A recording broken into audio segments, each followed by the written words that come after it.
Voilà, je suis Gérard Berck, né en 1936, retraité enseignant, et j'ai découvert en Chine cette gymnastique chinoise, gymnastique méditative, qui me maintient en forme.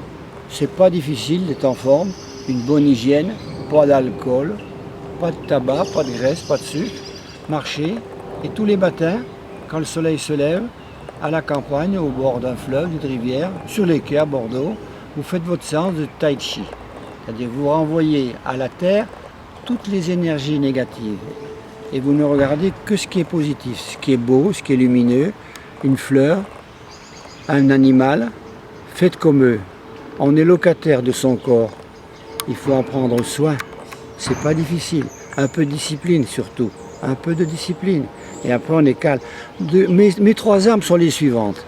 L'humour, l'art, le tai chi, et la spiritualité un petit peu aussi. C'est-à-dire que, comme Voltaire disait, faut quand même, on peut se poser la question, qu'est-ce qu'on fait là, où on va, quelques questions philosophiques, sans s'abreuver trop des bonnes lectures, des Spinoza et autres, de Kant, etc.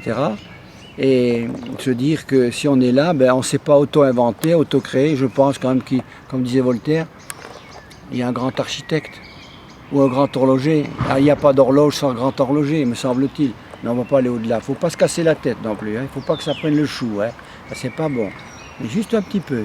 On lui cause. Avec lui, avec une majuscule. On n'est jamais seul. N'oubliez pas aussi, comme je disais, le lien social, votre voisin, de la bienveillance, dans l'autobus.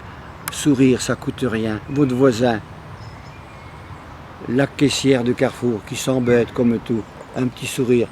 Et alors, il faut se trimballer. Moi, je me trimballe avec mon DBH. DBH, c'est un distributeur de bonne humeur. Voilà. Bonjour madame, oh vous avez un joli corsage, etc. Ça ne coûte rien du tout. Vous avez un sourire et du coup ça vous revient, c'est un miroir. Le sourire de l'autre, c'est un miroir pour vous.